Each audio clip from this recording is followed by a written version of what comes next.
મિત્રો આજે આપણે વાત કરવાના છીએ સીઆઈએસએફ કોન્સ્ટેબલની ભરતી વિશે, જેમાં રસોઈયા, મોચી, દરજી, વાણંદ, ધોબી, સફાઈ કામદાર, પેઇન્ટર, સુથાર, ઇલેક્ટ્રિશિયન, માલી, welder, charge mechanical, MP, attendant. અહીં મિત્રો આજે તમામ ભરતી છે એ અહીંયા તમે જોઈ શકો છો. જો આમાંથી તમે કોઈ ટ્રેડ કરેલો હોય અથવા તો 10 પાસ હો તો પણ તમે આ ભરતીની અંદર ઓનલાઈન એપ્લાય કરી શકો છો. અહીં મિત્રો લાયકાત 10 પાસ અથવા તો ટ્રેડ સ્કિલ તમારી પાસે હોય તો એ પણ તમે જોઈ લેજો. બાકી અગત્યની તારીખો વિશે ચર્ચા કરીશું અને પગાર ધોરણ કેટલું છે, અભ્યાસક્રમની માહિતી પણ તમને આ વિડીયોની અંદર આપીશું. તો વિડીયોને પૂરો જોવા વિનંતી.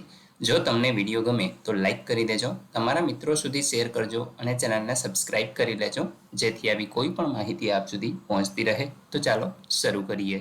મિત્રો સીઆઈએસએફ એટલે કે સેન્ટ્રલ ઇન્ડસ્ટ્રીયલ સિક્યુરિટી ફોર્સ દ્વારા કોન્સ્ટેબલ અથવા તો ટ્રેડમેનની જે ભરતી છે એ 5/3/2025 થી લઈ અને 3/4/2025 સુધી તમે ઓનલાઈન અરજી કરી શકશો. મિત્રો છેલ્લી તારીખ તમે જોઈ શકો છો 3/4/2025 રાતે 12 વાગ્યા સુધી તમે આ અરજી છે એ કરી શકો છો. પગાર ધોરણની વાત કરીએ તો અહીં 21,700 થી લઈ અને 69,100 સુધી તમને પગાર છે એ મળવાપાત્ર રહેશે. મિત્રો ઓનલાઈન ફોર્મની અંદર તમારી જે એપ્લિકેશન છે એમાં ફિઝિકલ ટેસ્ટ રહેશે. ત્યાર પછી ડોક્યુમેન્ટેશન એટલે કે ડોક્યુમેન્ટ વેરિફિકેશન અને ટ્રેડ ટેસ્ટ રિટર્ન એક્ઝામ પણ તમારી લેવાશે. મેડિકલ એક્ઝામ તમારી લેવામાં આવશે.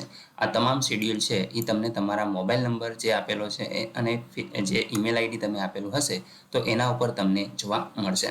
મિત્રો આની જે રિટર્ન એક્ઝામિનેશન છે એ OMR બેઝડ હશે, એટલે કે computer CBT computer base test છે એ તમારી લેવામાં આવશે અને 2 ભાષાની અંદર લેવાશે, હિન્દી અથવા ઇંગ્લિશ ભાષાની અંદર. ત્યાર પછી જે ડોક્યુમેન્ટ વેરિફિકેશન છે એ તમારું કરવામાં આવશે. PET અને PST આ ડોક્યુમેન્ટ વેરિફિકેશન છે એ ટેસ્ટ લેવામાં આવશે. તો મિત્રો આટલી ટેસ્ટ છે એ તમે અહીંયા જોઈ શકશો. બાકી તમારી જે પણ સ્કિલ હશે, જેમ કે કુક હોય તો એમની ટેસ્ટ છે એ પ્રકારની લેવામાં આવશે. તો એ અહીંયા આગળ જે પ્રમાણે તમે એપ્લાય કરો છો, તમે જે ટ્રેડ કરેલો હોય એ પ્રમાણે તમારી ટેસ્ટ છે એ નક્કી કરવામાં આવશે. બાકી મિત્રો અહીંયા એજની વાત કરીએ તો 1/8/2025 તમે જોઈ શકો છો. મેક્સિમમ કટ ઓફ છે એ અહીંયા રહેશે. એજ્યુકેશન ક્વોલિફિકેશન અને કાસ્ટ સર્ટિફિકેટની ડેટ 3/4/2025 પહેલાંની જ હોવી જોઈએ. મિત્રો પગાર ધોરણ આપણે પહેલાં જ જોઈ ગયા છીએ, તમે જોઈ શકો છો. નેશનાલિટી તમે ભારતીય હોય એટલે તમે આમાં એપ્લાય કરી શકો છો. મિત્રો વાત કરીશું જગ્યા વિશે તો અહીંયા આપણે ટ્રેડ્સમેન 2024ની જે જગ્યા છે એમાં કુક એટલે કે જે રસોઈયો છે એમાં 400 મેલની જગ્યા છે, 44 ફિમેલની, ટોટલ 444. અહીંયા જે એક્સ સર્વિસમેન છે એમની 49 છે અને જે અન્ય જગ્યાઓ છે એ 493 છે. સોરી, આ જે છે એ ટોટલ છે, ગ્રાન્ડ ટોટલ છે, તો એ તમે જોઈ શકો છો. બાકી મિત્રો એ જ રીતે અહીંયા આગળ તમામ જે ટ્રેડો છે એની જગ્યા તમે જોઈ શકો છો. એવું હોય તો તમે વિડીયોને પોઝ કરી અને જોઈ શકશો. ટોટલ જગ્યા હું તમને કહી દઉં, 1161 જેટલી જગ્યાઓ છે એમાં ભરતી કરવાની થાય છે. મિત્રો અહીંયા આગળ જે કેટેગરી વાઇઝ છે એ જગ્યા તમને આપેલી છે, તો એ પણ તમે અહીં વિડીયો પોઝ કરી અને જોઈ શકો છો. તમને જે પણ લાગુ પડતું હોય એમાં તમારે એપ્લાય કરી દેવાનું રહેશે. તો મિત્રો અહીંયા આગળ કાસ્ટ વાઇઝ તમે જગ્યા છે એ ટોટલ જોઈ શકો છો અને તમને જે કાસ્ટ લાગુ પડતી હોય એમાં કેટલી જગ્યાઓ છે એ પણ તમે અહીંથી વેરીફાઈ કરી શકો છો. મિત્રો અહીંયા એક્સ સર્વિસમેનની વાત કરીએ તો એ જગ્યા 113 જેટલી છે, તો એ પણ તમે અહીં જોઈ લેજો. મિત્રો વાત કરીએ અહીંયા એપ્લિકેશન ફીની તો ₹100 જેવી ફી છે એ જનરલ, ઓબીસી અને EWS કેટેગરીમાં જે આવતા હોય તો એમને ભરવાની થાય છે. બાકી કોઈએ અહીંયા ફી છે એ ભરવાની થતી નથી. મિત્રો ઓનલાઈન ફોર્મ ભરવા માટે તમને વેબસાઇટ પણ આપેલી છે, તો આ વેબસાઇટ ઉપર જઈ અને તમે ઓનલાઈન અરજી કરી શકો છો. બાકી અહીંયા આગળ એક્ઝામ વિશે તમને આપેલું છે. પહેલાં PET, PST, ડોક્યુમેન્ટેશન અને ટ્રેડ ટેસ્ટ છે એ તમારી લેવામાં આવશે. ત્યાર પછી એક લેખિત પરીક્ષાનું આયોજન કરવામાં આવશે. ત્યાર પછી મિત્રો મેડિકલ એક્ઝામ છે એ તમારે આપવાની થશે, એનો ટેસ્ટ છે એ થશે. તો આવી રીતે તમારે કંઈક છે એ એક્ઝામ આપવાની થાય છે. અહીં મિત્રો ઓછામાં ઓછા માર્ક્સ છે તમારે જો જનરલ, EWS અને ઓબીસીની અંદર જનરલ અને EWSમાં આવતા હોય તો અહીં મિત્રો 35% લેવાના છે. SC, ST અને ઓબીસીની અંદર આવતા હોય તો ઓછામાં ઓછા 33% માર્ક્સ છે એ તમારે લાવવાના રહેશે. અન્યથા તમે પાસ છે એ નહીં ગણાવ. બાકી મિત્રો મેરિટ પ્રમાણે છે એ તમારી પસંદગી કરવામાં આવશે. મેરિટ ઊંચું જાય તો પછી તમારે જે માર્ક્સ છે એ વધારે લાવવાના થાય. તો જ તમે એમાં એલિજિબલ ગણાશો.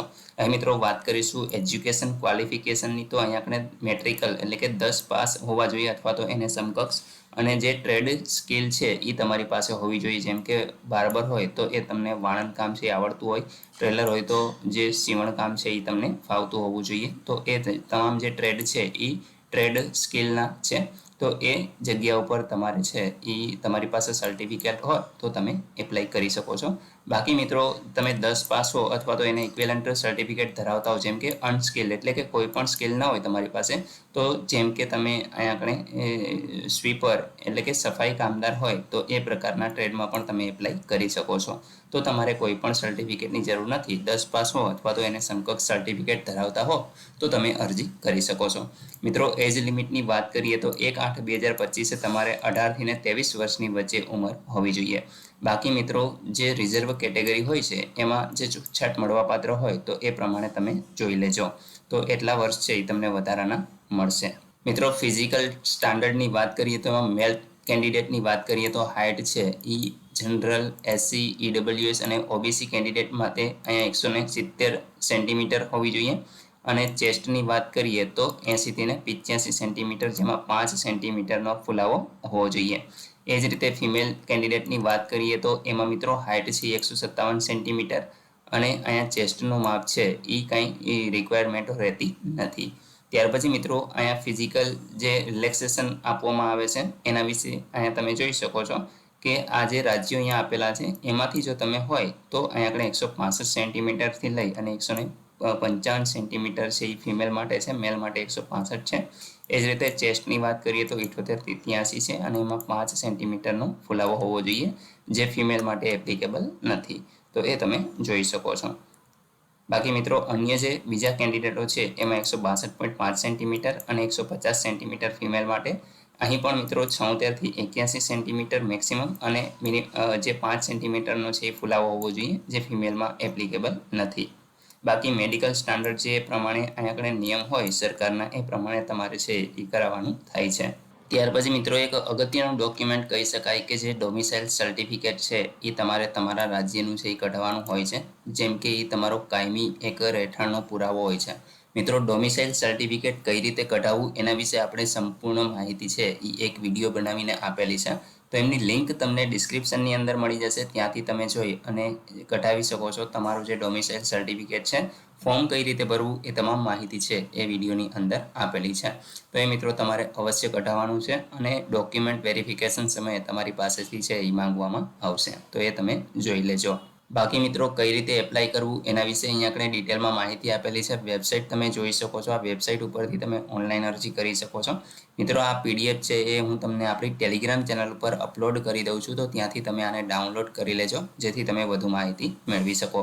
મિત્રો અહીંયા આપણે અલગ અલગ સ્ટેટ વાઇઝ ઝોન પણ આપેલા છે, તો કયા ઝોનમાં તમે આવો છો એ તમે ચેક કરી અને એપ્લાય કરી શકો છો. તો અહીંયા આપણે તમામ માહિતી છે એ એના વિશે આપેલી છે, કઈ રીતે તમારે ફોટો અપલોડ કરવો. મિત્રો એ આપણે ઓનલાઈન અરજી કરવાનો એક વિડીયો બનાવશું ત્યારે તમને તમામ માહિતી છે એ વ્યવસ્થિત સમજાવી દઈશું, એટલે તમે જાતે જ ઓનલાઈન અરજી કરી શકશો.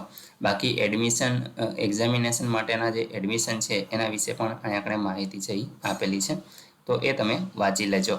ત્યાર પછી મિત્રો ફિઝિકલ ટેસ્ટ છે એ તમારી હોય છે, જે 1600 મીટરની હોય છે, જે 6.5 મિનિટની અંદર તમારે પૂર્ણ કરવાની, એટલે કે પુરુષ ઉમેદવારો માટે. અને ફિમેલ માટે 800 મીટરની દોડ છે એ 4 મિનિટની અંદર પૂર્ણ કરવાની હોય છે. તો અહીંયા આપણે મિત્રો પેરામીટર છે એ તમને આપેલા છે, ત્યાં સુધીમાં તમારે પૂર્ણ છે એ કરી દેવાની હોય છે. મિત્રો અહીંયા ટ્રેડ ટેસ્ટની માહિતી પણ આપેલી છે, તમે જોઈ શકો છો. જેમ કે કુક હોય તો એમને કુકિંગ ઓફ ધ ચપાતી અને રાઈસ એટલે કે ચોખા અને રોટલી બનાવતા આવડવું હોય જોઈએ. ત્યાર પછી દાળ, વેજીટેબલ એટલે કે શાકભાજી, આ તમામ. જે મટનની વાત કરીએ તો મીટ, ફિશ, એગ અને ખીર, આ બધું જ છે એ આવડવું જોઈએ. તો અહીંયા આપણે મિત્રો અલગ અલગ છે એ ટ્રેડ વાઇઝ તમને સ્કિલ છે એ આવડવી જોઈએ, તો જ તમે અહીંયા આપણે એપ્લાય કરી શકો છો. તો આની ટેસ્ટ હશે તમારી અને એ ટેસ્ટ છે એ તમારે આપવાની હોય છે. બાકી રિટર્ન એક્ઝામમાં તમારે કોમ્પ્યુટર બેઝડ ટેસ્ટ છે એ આપવાની થશે, જે તમે 2 લેંગ્વેજની અંદર આપી શકશો, હિન્દી અને ઇંગ્લિશ. ત્યાર પછી મિત્રો OMR બેઝ જે ટેસ્ટ લેવાશે એ 100 માર્કની રહેશે, જેમાં તમને 2 કલાકનો સમય છે એ ફાળવવામાં આવશે. મિત્રો અહીંયા તમને જનરલ અવેરનેસ, જનરલ નોલેજને લગતા ક્વેશ્ચન છે એ પૂછવામાં આવશે. તમે જોઈ શકો છો 2 ભાષાની અંદર, હિન્દી અને ઇંગ્લિશમાં તમને ક્વેશ્ચનો પૂછાશે. અહીં મિત્રો જે general category EWS x servicemen છે એમને 35% ગુણ લેવાના છે. બાકી જે રિઝર્વ કેટેગરી છે એમને 33% ગુણ છે એ મેળવવાના રહેશે. અહીંયા આગળ મિત્રો બાકી મેરિટ જેટલું ઊંચું જશે એ પ્રમાણે તમારે છે એ માર્ક લેવાના થાય તો જ તમે અહીંયા એલિજિબલ ગણાશો. ત્યાર પછી મિત્રો તમારી મેડિકલ એક્ઝામિનેશન હશે, જે ડોક્યુમેન્ટ વેરિફિકેશન સમયે અને ત્યાર પછી જે મેડિકલ થશે તમારું, એમાં જો તમે પાસ થશો તો જ તમને અહીંયા ફિટ છે એ ગણી અને તમને નોકરી છે એ મળી શકશે. તો મિત્રો આશા રાખું છું કે અહીં central industrial security force constable અને ટ્રેડમેનની જે ભરતી છે એમાં તમને તમામ માહિતી મળી ગઈ છે. તેમ છતાં પણ કોઈ પ્રશ્ન હોય તો કોમેન્ટ દ્વારા પૂછી શકો છો. વિડીયોને લાઇક કરી દેજો, તમારા મિત્રો સુધી શેર કરજો અને ચેનલને સબસ્ક્રાઇબ કરી લેજો, જેથી આવી કોઈ પણ માહિતી આપ સુધી પહોંચતી રહે. વિડીયો જોવા બદલ આપનો ખૂબ ખૂબ આભાર. મળીએ એક નવા વિડીયો સાથે. ત્યાં સુધી જય હિન્દ.